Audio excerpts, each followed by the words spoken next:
second person has died in that explosion inside a Bell Gardens apartment on Tuesday. Yes, we have learned that both victims were brothers. And CBS LA's Zach Boetto is live with an update now on the investigation and what may have caused that explosion. Zach?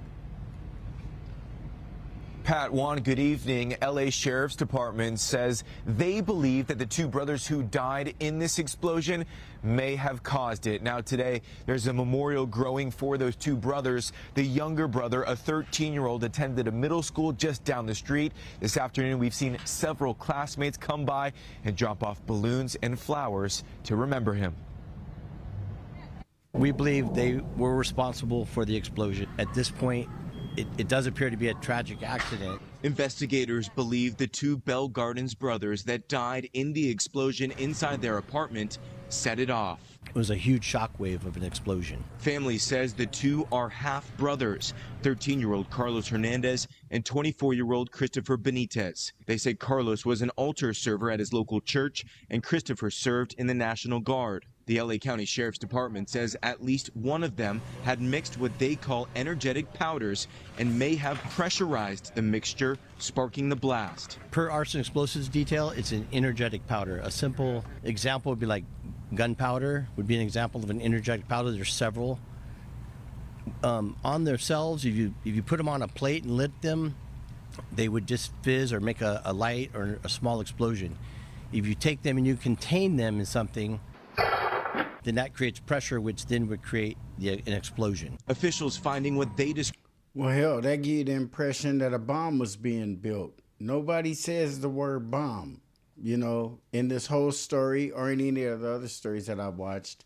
Hopefully they'll get to that part of their investigation, but it appears that those are bomb-making materials. And the scary part about it is, with all the ICE issues and confrontations going on, I hope that this is just an isolated incident and that we don't start to see it escalate to bombs and higher levels of explosive and shit, weapons of mass destruction, you know, that could really, you know, be put with shrapnel or nails and do a lot of harm. It's very scary, and it's very unfortunate that we're in the middle of a civil war and nobody wants to admit it. You know, it started back when they were afraid that Donald Trump had a chance of winning because the Democrats didn't have a good candidate to put up against them. It started back then. It started back then when the Democrats were able to forecast all of this stuff that we're going through because they knew what their response would be to the Republicans, and this is where it would get us. Instead of figuring out a way as a minority party to get along with the other party to the point of where you will not put people out in the streets, have bombs potentially being built in personal neighborhoods and in rental units, and have people thinking of killing ICE agents because our local government and our federal government on the other side, the Democrats, are basically telling our people that that's all they can do. That's all the only hope they have is to take it into their own hands, which puts us in peril as citizens. We shouldn't have to fight these fights. That's why we have election ballots. That's why we have ballot boxes, so that we can go and get our frustrations taken out there by putting a person, a candidate, someone who has a vision and a plan in office so they can do something for us, instead of putting someone in office and they get there and do nothing. This is in the LA County area. Where are these mayors? Where are these government officials? Where are the councilmen? It's like this stuff is happening right under their nose and they're just playing like it ain't happening and not doing anything to prevent it. Why can't ICE and local police authorities work together? Why can't the local police deal with the crowd control and the ICE agents deal with the illegal immigrants? Why can't they do that? Because they refuse to. Because we're having a civil war and nobody want to admit it. Described as pieces of plastic pipe at the scene, along with those energized powders that have now been sent to a lab for testing. As LA County fire crews demolished what was left of the family's damaged apartment, officials escorted other families who lived in the same apartment building Thursday to grab some of their belongings left behind. And that's the part that nobody really looks at. That we're going to absorb anything, no matter what happens. As human beings and decent human beings, we're going to absorb whatever they give us. It can be illegal immigration that way. It can be whatever they give us, and we're going to absorb it. We're going to make it happen. But that doesn't mean that that's the best way or the right way. I think we're more of a land of people who thrive on laws. We like laws. And unfortunately, a lot of the laws in this country have been based on racial bias and prejudices. And as long as it's woven into the government that way, we're going to have some issues like this all the time. We always have. And the powers that be aren't willing to relinquish that power and do what's right and do the fair thing. Think about yourself when you're making those laws. And if it's something that will be acceptable to you and your people, then it's something that's going to be acceptable to the rest of the country. But it can't only be acceptable to your people, whoever you might be, Hispanic, black, white, if we're really going to have a United States. With bomb-making materials being made and potentially people who have nothing to do with the side they hate dying. Like now. I'm sure whoever was making that bomb didn't hate the person who died or was injured by it. But that's the risk, is the unknown. And that our politicians put us in this position to feel that any of us have to make a bomb or any of us have to even get out into the streets. That's when you're at an impasse and your politicians are basically throwing their hands up and praying to God that they can at least win the messaging war, because they've lost in every other way. So, and the control has been just forfeited to the average citizen, and they go out there and act on emotion and get harmed and killed in the process. And our politicians then come in and talk about, yeah, we support the deceased victim. We support the deceased assailant. We support, well, if you really support them, put them in a position so that they can win and so they can live and not have to put their stuff out there like some kind of fucking government that we propose not to be. Third world shit. This is a democracy. Our politicians should feel like we do because we put them in office. And if they don't, their time is ticking. And that's why the Democrats feel like they found a winning way. Anti-Trump, anti-ICE, now we need to start finding out what the hell are they for? What do they want? What are we going to get by this wave of blue that look like it is inevitably coming in 2026, according to the polls and the Democrats? As their lives are now forever changed. I feel really bad because we know the neighbors. We all know each other from a long time ago, more than 10 years, and it's been a hassle, like, you know, of this happening. My kids are suffering. I don't know what's gonna happen to us. I don't know where we're gonna end up.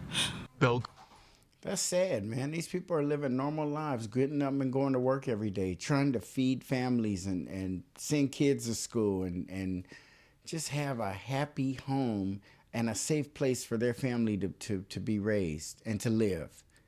And our government has gotten us at each other's throats to the point of this kind of shit is happening. These people who are on camera crying are innocent. They have nothing to do with any of this. They don't deserve that. And our government shouldn't be forecasting treacherous times like this. They should be doing everything in their power to prevent them. You guys knew about Project 2025, and I saw you talked about, like, if we lose, you know, the only way we can prevent it is if we win. But if we don't win, oh, well, then you should have voted for us. I mean, it's like some straight bullshit. And I don't think that any of us as citizens deserve this. And probably even the guy who was potentially making that bomb for whatever reason. It's unfortunate that someone or somehow he was influenced to feel that that's the answer. Because I believe that we have other alternatives. This is a democracy. And if we really start to use our power at the ballot box, then we can get rid of the people who just lie to us all the time and fight for the things that they care about, or try to wave our attention over the things that matter to them. The Democrats are a very angry party. They ain't healed from that Supreme Court takeover. They got 6 justices on the Republican side, conservatives, or as they call them. That pissed the Democrats off, and the Democrats are trying to get the citizens to try to pull off that January 6th style shit. They see it work for Trump. He even went and pardoned the people who did it, and is still elected after that, and still president. You can talk about his poll numbers all you want, but after all of that, who in reality would think that a person would end up back in the White House, back in the Oval Office, doing even more? They emboldened him, empowered him. He knows what's up. He's like, shit, ain't nobody gonna do nothing to me, please. And if they do, so be it. He moving ahead, full steam ahead. And the Democrats are learning from him. I'm seeing the Democratic Party merging toward Trump-style politics, then they are going away from it. If they really think this man is the devil, you think that they would counteract his progress in his eyes by counteracting it. Do a 180-degree turn and do exact opposite of what he's doing.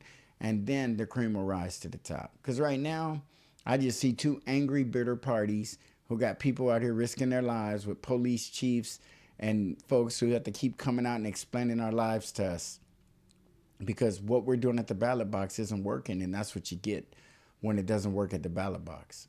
Gardens Police Chief Paul Camacho. I keep saying that people just don't understand how dangerous this stuff can be, and I think as a result of what we see behind us, that is the consequences of not following the laws and not, really kind of doing what you're supposed to do.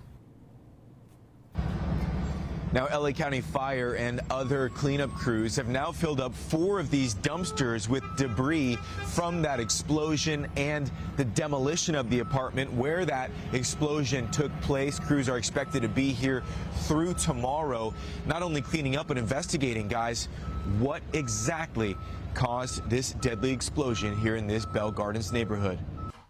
Damn, that's, man, to go to sleep at night and not know what your neighbors are doing or whatever is, and especially if your neighbors are up doing something that is politically connected.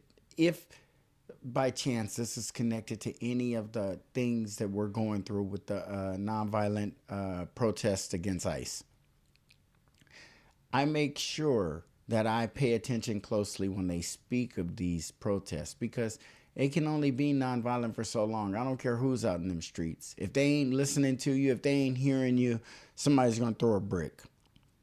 Somebody's going to light a match. Somebody's going to throw a punch. Somebody's going to fire a gun. It's only going to be peaceful for so long because that's just the way it is with crowd and mob mentalities. The non-peaceful marchers are carrying guns. The non-peaceful marchers are building bombs. The non-peaceful, that's when the government has not done its job. They have failed us. When our neighbors are so politically driven and buying into this, and ultimately we, the people, are the ones who are harmed. And the politicians go on to become president again and to do other shit on both sides. And that's why you have to really zero in on what's going to benefit you and not what is going to work for this country, because this country is just flailing. They have no idea. But the bottom line is, and how you can unite them, is on the reason and the way this country has been run. That's when the Democratic and the Republican Party seem to come back together and make sense out of stuff.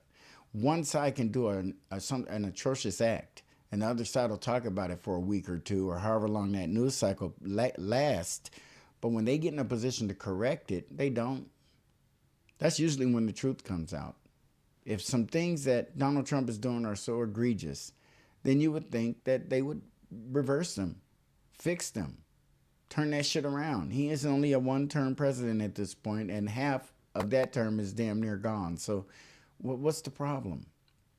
Or a third of it. So what's the problem? All we got to do is just fight as hard as we can, not kill a bunch of folks and make a mark in history that doesn't even have to happen. We are a people of laws. We believe in laws. I really believe that if Congress the Democrats and the Republicans were able to get together and work something out and pass some laws down that we could follow about immigration, it's a done deal. It's a done deal. Everybody, we are a country of laws. We believe in that. That's what we need. And because of the lack thereof, people start pushing harder for the politicians to do their job. And the politicians have no idea what they're doing. They're sitting on their hands right now and praying for the best, for their messaging, not for the people in the streets, but for their messaging. It's pretty bad. Bad times, folks. Be safe.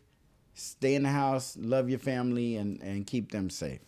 Like, comment, share. Please subscribe. And we'll see you on the next Black Popcorn.